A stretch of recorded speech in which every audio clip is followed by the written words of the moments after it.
Welcome to the Carnivore Cast, the podcast focused on the carnivore diet and lifestyle, with practical advice from successful carnivores, citizen scientists, and top researchers. I'm your host, Scott Myslinski, and I'm here to speak with experts and experienced carnivores to get answers to your biggest and meatiest questions while helping you live your best life as a carnivore. This episode is brought to you by LMNT Electrolytes. This month, we're switching it up with an exclusive offer that's only for VIP LMNT partners, including Carnivore Cast listeners. You can now receive this free sample pack along with any regular purchase when you use my custom link, which is provided in the show notes or my Instagram link in bio. That's drinklmnt.com/carnivorecast, all one word. And as I said, I'll include the link in the show notes. LMNT electrolytes are convenient, evidence-based, and delicious. And get yours today to help support the show. Thank you. Martin Silva at Martin Silva Fitness is the host of Optimize Your Body, a podcast talking about all things lifestyle, nutrition, and mindset with past guests like Dr. Shawn Baker.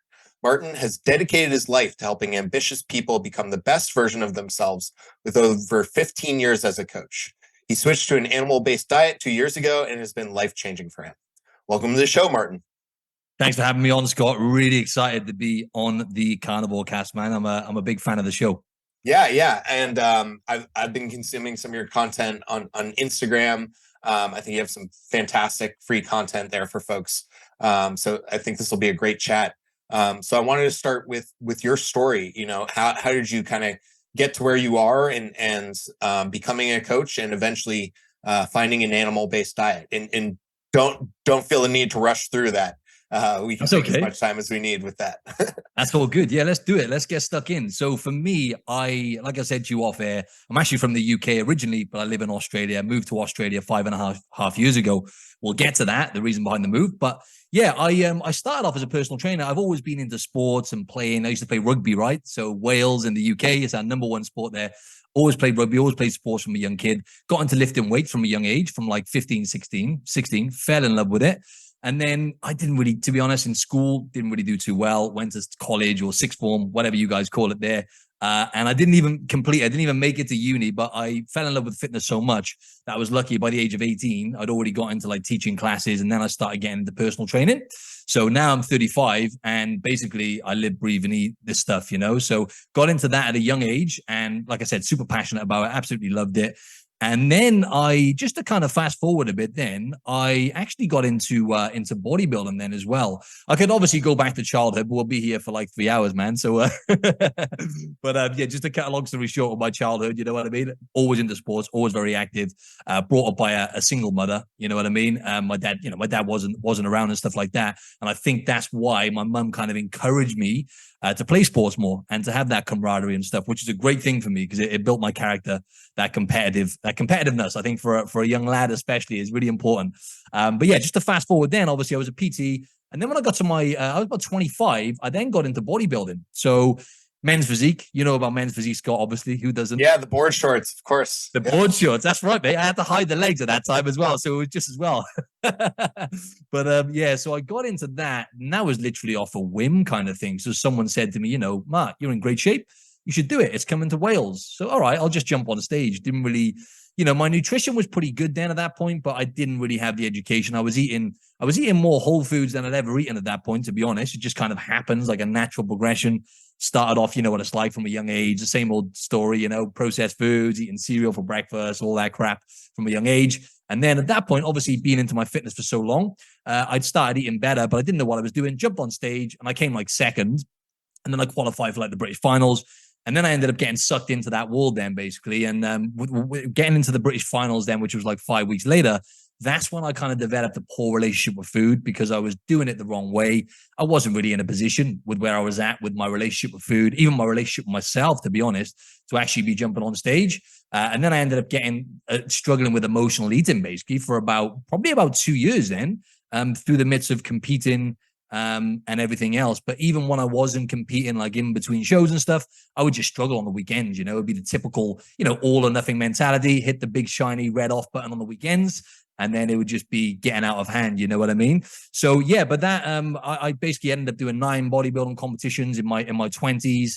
Moved to Australia then when I was 29. Did one more comp here back in 2019. Never do another one again. That's it for me now. 9 comps, more than enough. But yeah, so I had to kind of really work on my relationship with food, work on fixing the issues that I had, because the emotional eating, or it was sometimes binge eating, to be honest, on the weekends, it was getting so out of hand. It was impacting my mental health, of course, because it went on for like 18 months to 2 years. And also it was really just damaging my gut. I was getting so many gut issues. So I thought, right, something needs to change. And that's when I just started basically eating more whole foods. So at the time, I was eating omnivore. I was eating a lot of vegetables. I started just eating more vegetables, more good quality animal proteins. And then slowly but surely, because I always say this to people, and I take this approach with clients, if you try to just restrict all of your favorite foods straight away, it's just not going to be sustainable. So I always have the same approach with my clients now, thankfully, to my experience, from my experience, is, add in foods that they're missing out on, add in whole foods. And now, obviously, predominantly animal-based sources, good quality, where you're going to get most of your nutrients and everything else, which we'll talk about. So yeah, then it was only 2 years ago then. So I moved to Australia when I was 29. That was 5.5 years ago.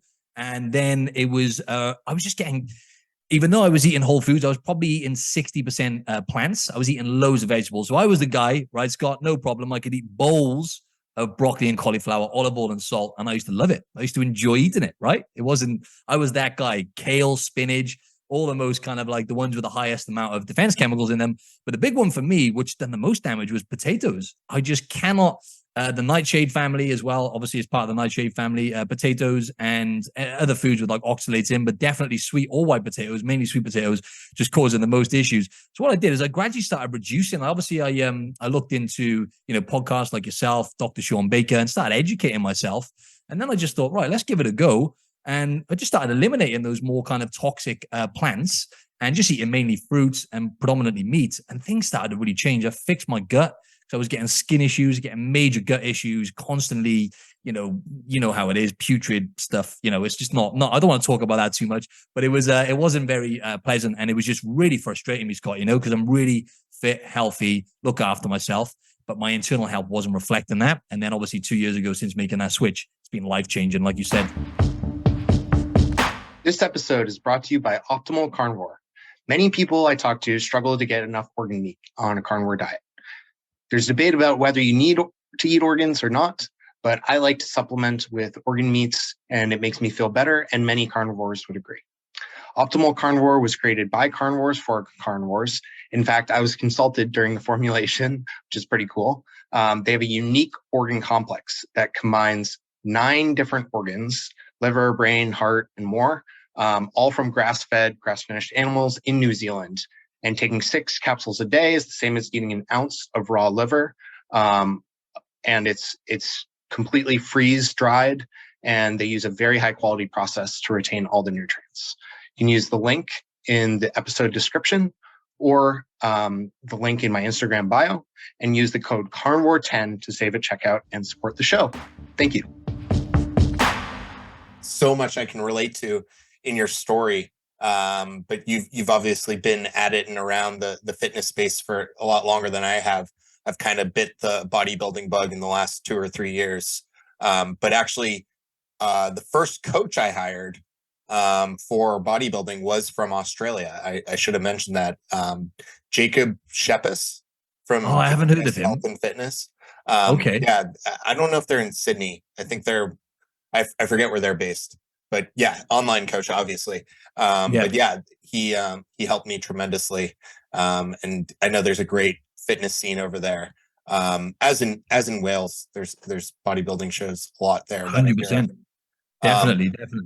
But yeah, really interesting that it's interesting how you can have so much knowledge and experience in the fitness industry, but still develop and theoretically so much control over your nutrition to be able to compete in bodybuilding shows, but still develop some of these food behaviors and mental challenges 100%. around food. I think it's very common in the industry. Yeah, definitely. And one thing I'd like to touch on as well is I've always done it natural, and I've got nothing against anyone who takes steroids, because I used to compete in non-tested federations against guys on steroids, and I still got to the pro level with WBFF. That was, though, not That's with awesome. IFBB. Yeah. So, but yeah, I think, I just wanted to touch on that as well, because being natural is like a different, and I think that's better. I think, because obviously you've got, like you say, it's very common. There's a dark side to that world, right? It's not a joke when it comes to what you can do physiologically to your body, but also mainly psychologically, with the restriction and everything else. It's not a healthy thing to do, right? But it's a great thing if you can do it and you can utilize what you've learned from that journey, such a character building process. You know what I mean? I think it can be really beneficial, Yeah, I was listening to an interesting podcast yesterday, and there's this natural bodybuilder I really respect, Alberto Nunez, from 3D, the company he works for is 3D Muscle Journey. And they put out a lot of great evidence-based fitness content. And he was talking about the fact that if you think about it, bodybuilding is the most popular sport in the world. Because everyone in some shape or form is a bodybuilder. Even if you don't lift weights, like everyone wants to change the way they look, or change their body in some way. So I thought that was a really interesting way to think about it. 100%, 100%. Yeah, everyone I take on, man, like every single person I take on, although my message is health and everything else, and obviously that's the most important thing, they all want to improve the way their body looks. Simple as. And I'm still driven by that, Scott. I'll be honest. I'm still massively driven by that. Obviously, where we're at now, we're more in tune with ourselves internally, and your body starts to reflect that anyway and become the byproduct, which is the great thing. But let's be honest, Scott, right? If you said you didn't want to look good aesthetically, most of the time you're lying, right? You know what I'm saying? Yeah, unless you're a Buddhist monk with full ego death, I think everyone has that a little bit. Yeah, that's true, actually. And one of the things I think it's phenomenal in a lot of your content, I've seen you focus so much on the mental aspects of getting results. What are some of the biggest barriers you see there, and how you help people get through them? Yeah, so some of the biggest barriers, I would say, first and foremost, is definitely going to be the behaviors, human behavior, right? It's very complex, but I started becoming a much better coach, because I've been doing this for a long time, as I said. But if I'm honest, it took me I'm going to be straight. It took me almost a decade to really start going, actually, this approach of the logistical stuff, right? So if you look at like macros and calories, for example, that is like the logistical or the mechanistic side of it, right? Which on paper, the X's and O's. The X's and O's, that's right. If it fits your macros, let's not go down that road. Shouldn't even shout them out, actually. No, but it's calories and macros, great. But if it was that simple, everyone would be walking around with 6-pack abs, right? We all know that's not the case. So it's the behaviors. When I started tapping into getting my clients to just be more aware, right? So for example, one example is tracking your food, for example, can be a valuable tool to use just to see where you're at. It's not a destination, though. I don't think that's a destination for people. It can be a good starting point. But yeah, like I say, the biggest challenge I see is like the relationship with food, the behaviors with food. Really, there's other things as well, which I'll touch on. But that's the biggest one, really, because a lot of people, for example, in westernized countries, let's just be honest, the average person, I do work with like high achieving people, generally, who are normally at a good level, to be honest, and they want to get to the next level. But I also do have a lot of people that I coach who are just, gem pop, right? And the average person in westernized countries, let's be honest, they don't really know what true hunger is, if we're honest. Obviously, I've done a bodybuilding comp, I've done 9 of them. I know what true hunger is, right? And obviously, I think a good thing for that, without going off too much, for me, was just like obviously fasting, because intermittent fasting is something I've been doing for like 6-7 years, and that kind of taught me what true hunger was. But for most people, they don't really go long enough without food to actually know what the true signals are. And a lot of times it's emotional, right? So just making my clients have that understanding first. Oh, okay. So when I'm bored, I'm doing a tedious task at work, I'm reaching for snacks, or, when I'm stressed or I'm lonely, or we could keep going down the list. When they start connecting those dots, they become more aware.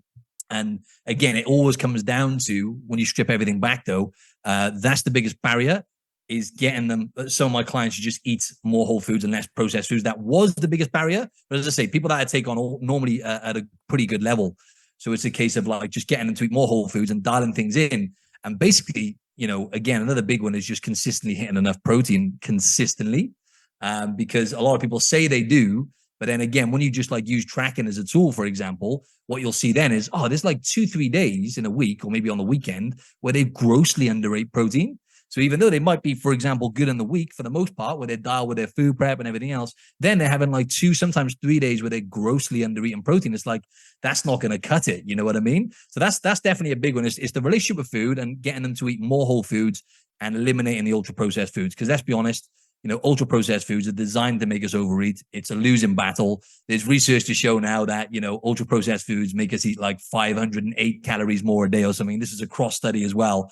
I won't go too much into the study, but it made sense, right? Which would be roughly around about a pound of fat a week you would gain, right? If that's 3,500 calories. So it goes to show, I'm glad there's a study on that now, because people used to like say, nah, it's not about that. It's about calories, macros and stuff. But the reality is we all know that. So getting them to eat more whole foods, at least 90%, good quality animal-based foods, which maybe we can go more into. And then, some people are okay with certain vegetables and fruit. As long as they're eating mainly whole foods and eliminating the ultra-processed foods, they get better results. But when I take people on, which isn't as common nowadays, but when they're eating, like, say, less than 80% whole foods, that's more of a battle then, because they're just overeating all the time. And they're making poor choices and eating foods which are processed, basically. So that's a big one. And the other one then is protein, consistently hitting protein. And then there's one more thing then when it comes to like mindset barriers. And a big one is like perfectionism. So yourself, right? Being a high achiever, right, Scott? That's something we can struggle with, right? Yeah. Absolutely. Yeah. Trying to make sure everything is 100% all the time. 100%. So it's just helping people understand that actually, if you're consistent at least minimum 80% of the time with the goals I've set you, nutrition goal, for example, it could be something to do with their lifestyle or whatever, something as simple as movement. If you're at least 80% consistent, generally you're going to get fantastic results. But the worst thing is perfectionism. Oh shit, I wasn't perfect. I slipped up, and then hitting the off button and kind of getting into your own head and then losing momentum. So, and that can happen with things like food tracking as well. So you got to be careful with some people because they get so obsessed. And I had this problem again. I can relate to so many things because having done so much bodybuilding, I think there's a name for it now, right? Orthorexia or whatever, where I would just like literally track everything, get obsessed. If there was a grain of rice too much on the scales, man, I was like, So that's a big one as well in terms of a mindset barrier is perfectionism, and then and not focusing enough on consistency and just trying to be perfect with things, because we all know that causes you a lot of mental stress, a lot of wasted energy, and also it's a self-sabotage thing for a lot of people. You know what I mean?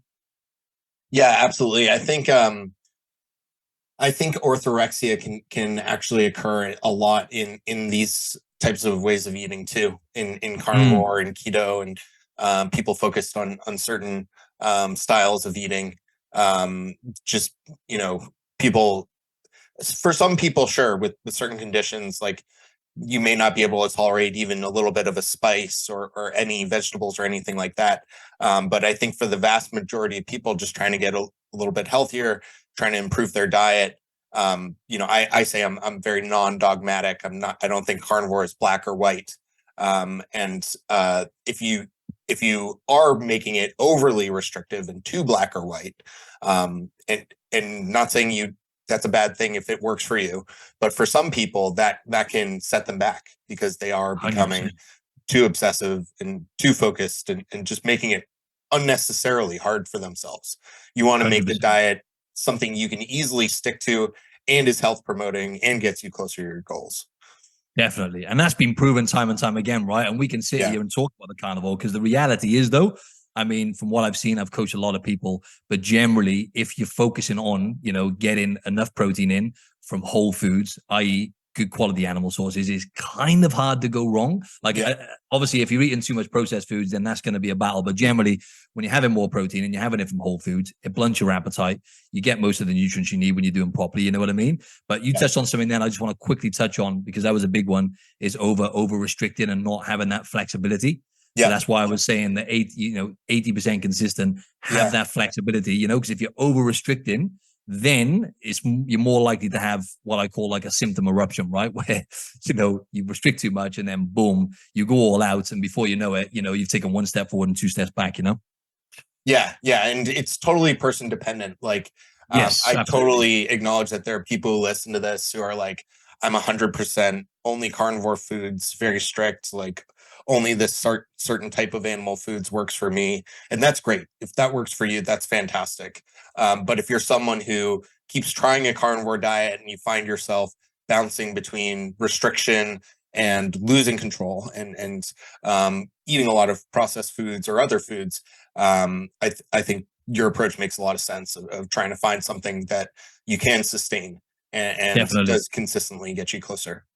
That's right. It's just key to meet people where they're at, man, as a coach. Yeah. That's the most important thing as a coach. Totally. You know what I mean? It's so, like you said, there's so many individual variances, and some people, they might have a terrible, way of eating, and then they want to go strict carnivore. How many times have you seen that? I'm going to go carnivore, and you're looking where they're at, and you're like, maybe you want to take it a bit slower. You know what I mean? Yeah. Like I would never try to get a relative or someone who is completely no chance.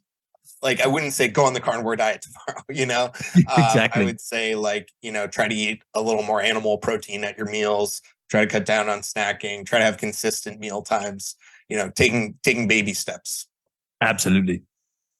And I know that you've traveled a lot and kind of a two-part question, but yeah, I guess I'll just take it one at a time. You've traveled a lot. What has that taught you about being able to manage, your fitness and your nutrition, and being able to help clients too? Because I'm sure a lot of your clients travel often, either taking holidays or for work.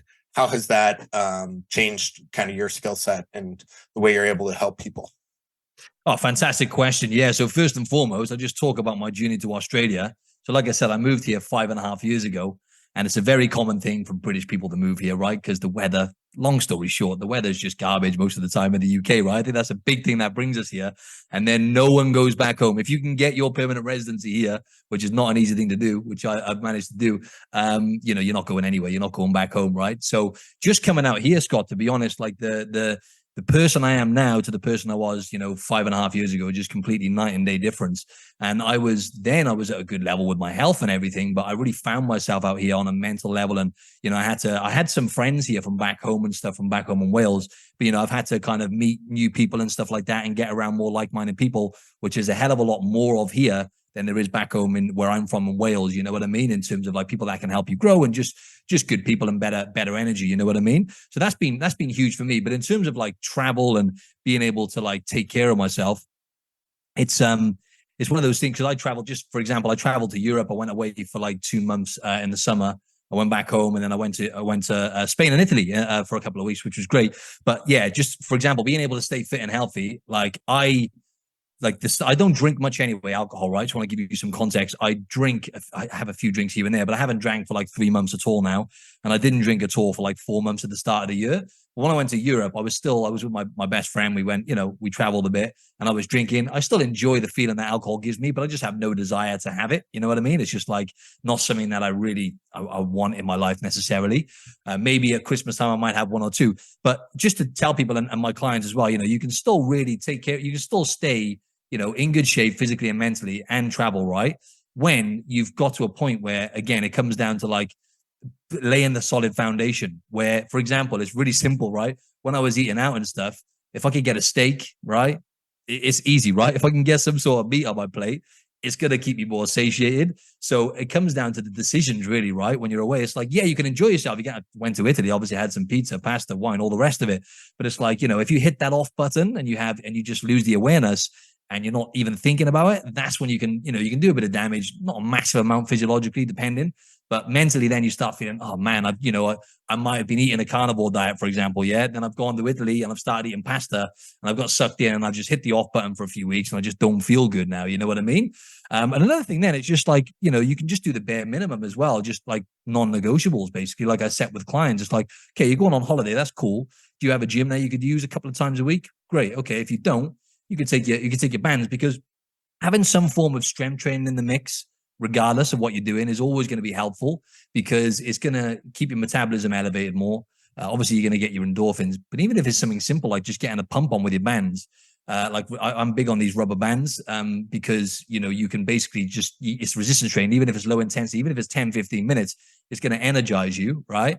And if you're holding water and stuff when you're eating out, it just pumps the water and stuff into the muscles and stuff as well. So I always say to clients, there's 3 big rocks, for example, right? So you can relate this to when you're traveling.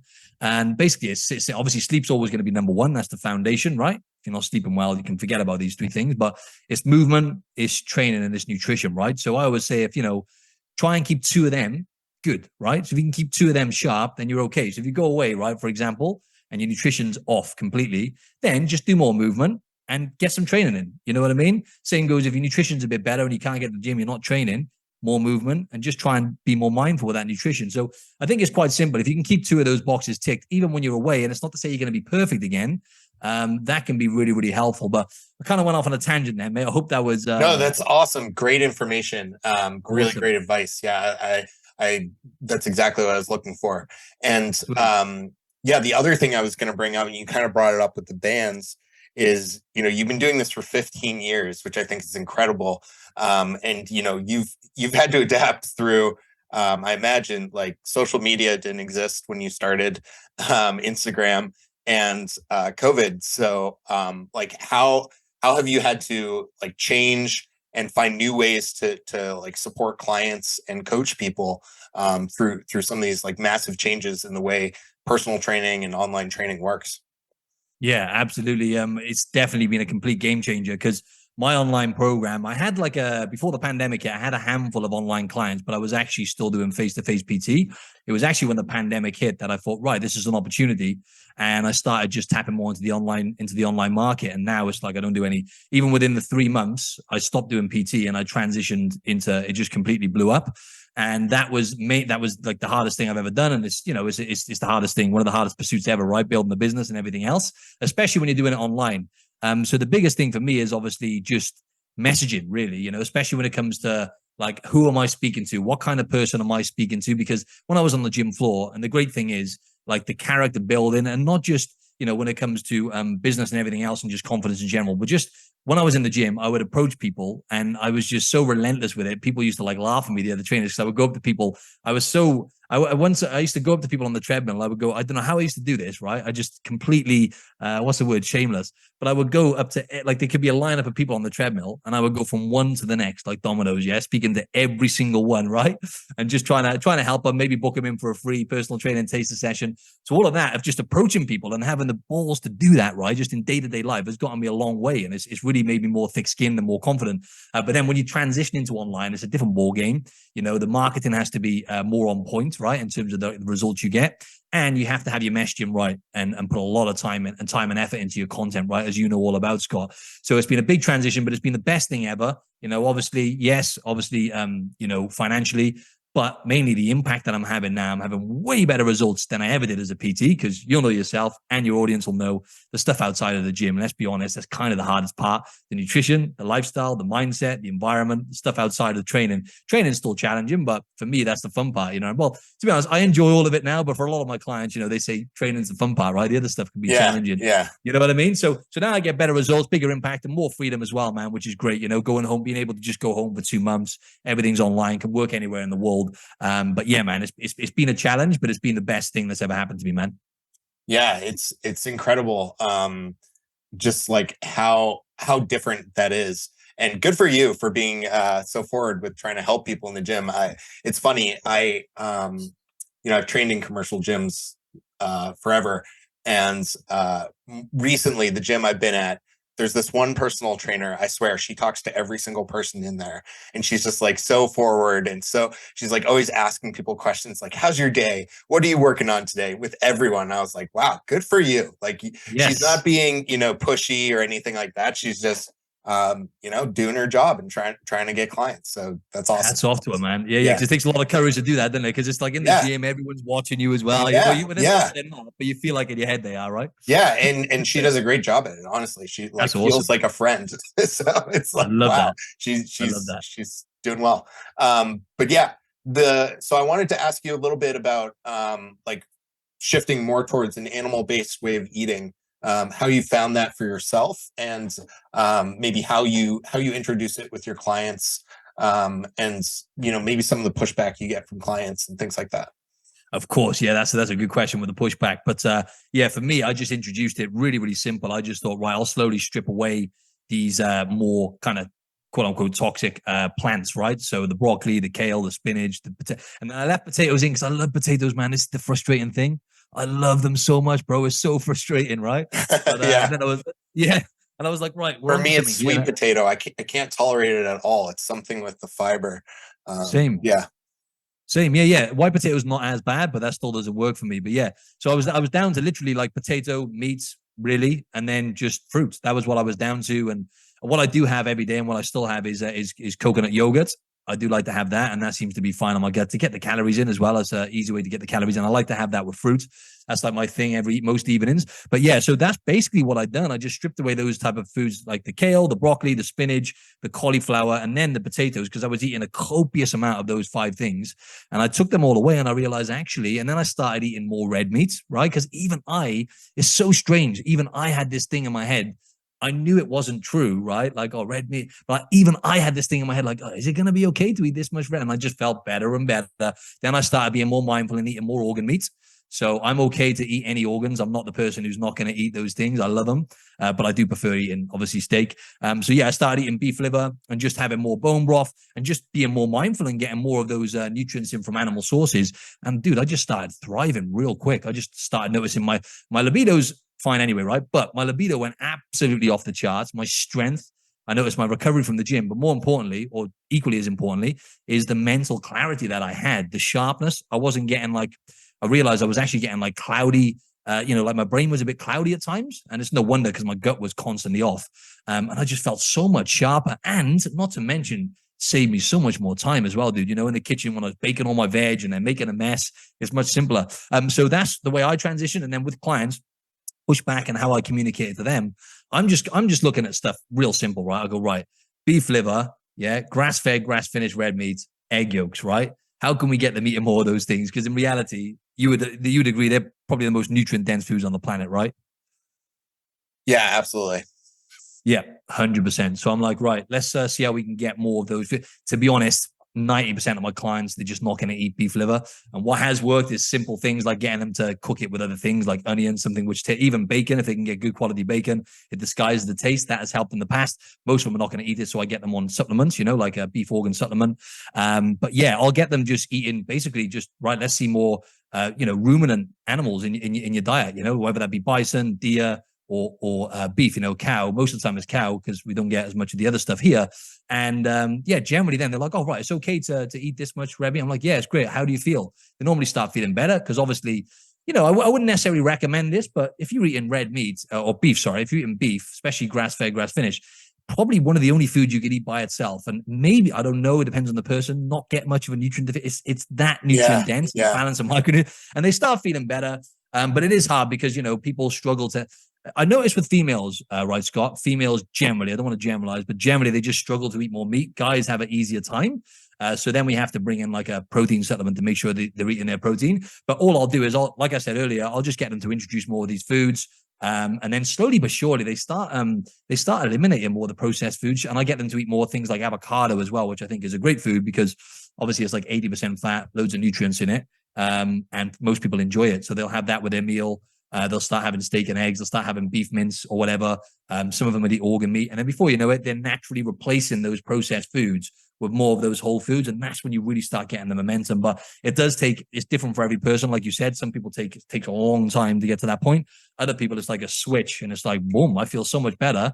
I'm going to keep eating more meat. Simple. Yeah. That's awesome that you can take that kind of incremental approach with your clients. I think that's super valuable. And I really like how you focus on, you mentioned it earlier, but on adding things things to the diet, creating more abundance in the diet rather than just restriction and taking things out. 100%. And then naturally you just, you got to bear in mind for the audience as well, there's actually research to show now 2 groups eating the same amount of calories, one with, I can't remember the amount of protein now, but it was super high protein, one with like low to moderate. And the group having higher protein lost more weight, right? It's actually a high thermic effect on the body when you're eating more protein as well. So what you find naturally is A, they're not overeating as much because they're eating less processed foods. B, they're having more protein and they're just naturally more satiated. So then the body just basically takes care of itself. You know what I mean? Yeah. I think that's a lot of the reasons that a carnivore diet works is just because you're automatically getting a lot of protein. You're automatically eating less or no processed foods. So yeah, it's kind of like hitting the win button in a lot of easy ways. Definitely. And if you can remove some of those problematic foods, right? That's a big one. Yeah. Any foods causing you issues on you, where you have an immune response like I was. Yeah. If you can fix your gut, that's one thing I wanted to say as well, Scott. If you can fix your gut, life changes. Simple as that. Yeah, I mean, if you're having like even just the psychological benefits, if you're having gut distress all day, like that can really just hurt your life. And Definitely. I mean, there's a lot of research pointing to connection between the gut and the brain. You can have mental side effects, emotional dysregulation, and then you're not absorbing your food as well. So it can be hard to either diet or build muscle if you have poor gut health. Yeah, my physique went to a whole, and I was in great shape anyway, right, Scott, if I'm honest, but my physique has gone to a whole new, like to the point now where, and I love it, Scott, I'm not going to lie. Yeah. Most people are like, he's on steroids. I'm like, great, give it to me more. I love that. It's a compliment. Like, I love that. It's a great compliment. It's a huge compliment. Yeah. And how about exercise? What does your approach look like for yourself now that you're not competing? Like, how has it kind of evolved and for clients as well? Yeah, so I train smart nowadays. So I do jiu-jitsu twice a week. I started doing jiu-jitsu at the start of the year. Really enjoy that. So I do that twice a week. And I only do 3 sessions in the gym, Scott, right? So I do it the smart way. I do full body, right? So I train the full body because what you find then is, you actually hitting the body parts more often than as if you were to do like a bro split. So it means you can spend less time and get better results. So what I'll do is I'll put a proper program together for myself, and like every 4 weeks I'll change the type of training phase I'm doing. But basically, I'm only in the gym 3 times a week, and people don't believe me when I say that, right? But I'm like, yeah, if you do it properly and you're smart with it, and you're doing it where it's a proper program, you're going to get great results. And what I do then is I mentioned the rubber bands.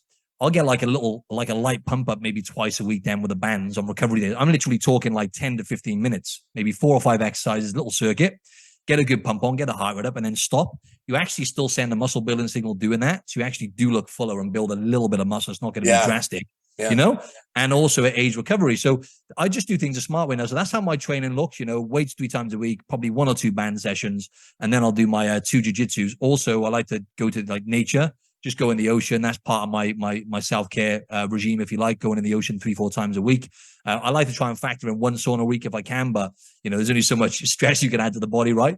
So that's what mine looks like now. And obviously, when I was competing, don't get me wrong, up until about 6 years ago, when I started training more smart, I was always doing like bro splits, and I was in fantastic shape because obviously, I'm in the 5% of people who would train 6 times a week, 7 times a week, every single week in, week out since I was 16. You know what I'm saying? So it's like, but that's what I say to people as well. I don't want to go off too much, but with exercise, it's like you got to look at the behavior as well. What are you going to be consistent with? If you're the kind of person that loves training 6 times per week and you're consistent every single week and you want to do like a split type training, that's great. Do that if that works for you. But for most people, if you look at what's sustainable for the rest of your life, that's why I always say to people, 80 to 90% of people, when it comes to strength training, which is going to give you the best bang for your buck for your health and for your physique, obviously, than any other type of exercise, it's doing the full body. 80 to 90% of people, they're going to get better results from doing that because the average person can probably do 2 to 3 sessions for the rest of their life every week or, on average, whereas the average person is never going to do 5 to 6 sessions every single week. And then when you stop, it's all about that consistency. So that's how it looks for me. But I just wanted to drop that in there as well, that, hitting your body parts more frequently and doing it the smart way is very, very important. But there's still a place for obviously, training hard and stuff as well. So yeah. Yeah, I love that. That's a fantastic approach. I think I'll likely move to something like that in the next couple of years when I'm less hell-bent on building as much muscle as possible. But it's kind of just a fun pursuit for me for a few years. I know it has a short shelf life, if you will. But it's a fun pursuit. I think it's necessary as well, though, man. Putting that dedication and build as much as you can. When someone like yourself, you can dedicate that much time. It's a great thing to do, man. No, it's fun for now, and I kind of got into the game late. I was a competitive lightweight rower for several years. And that did a toll on me physically.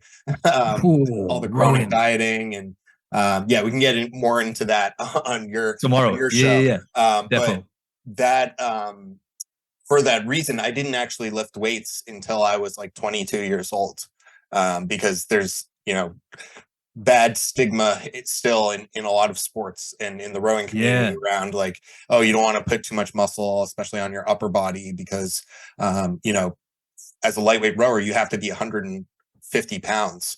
And so you want to make sure you're not adding any unnecessary weight. But I still would have been much, much healthier if I did lift weights that whole time, even once. but yeah, so I'm getting to this a little bit late, and that's why I'm still, pursuing it the way I am. But totally understand that, in a couple years, it's going to be much Yeah. closer to 2 to 3 times a week, and mixing in Mm. more, probably more like activity and health promoting things, Yep. not just lifting weights and doing cardio.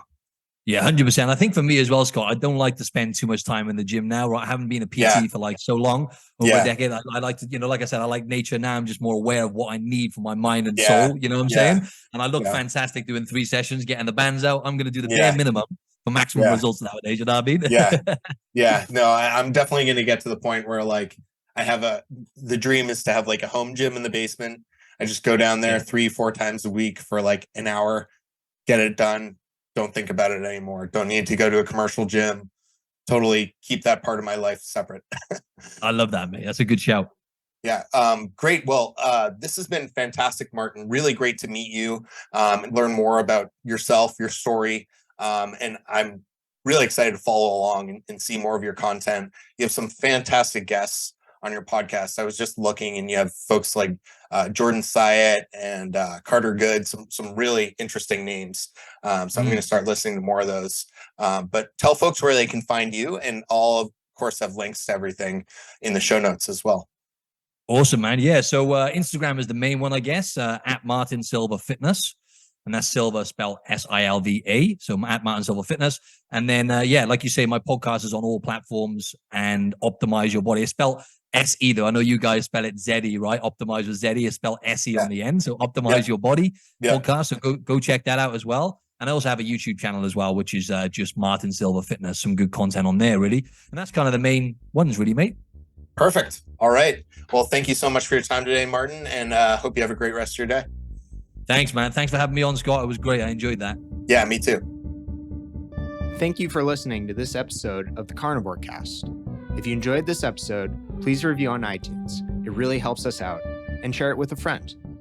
What questions would you like answered, or who would you like to hear from in the carnivore research community?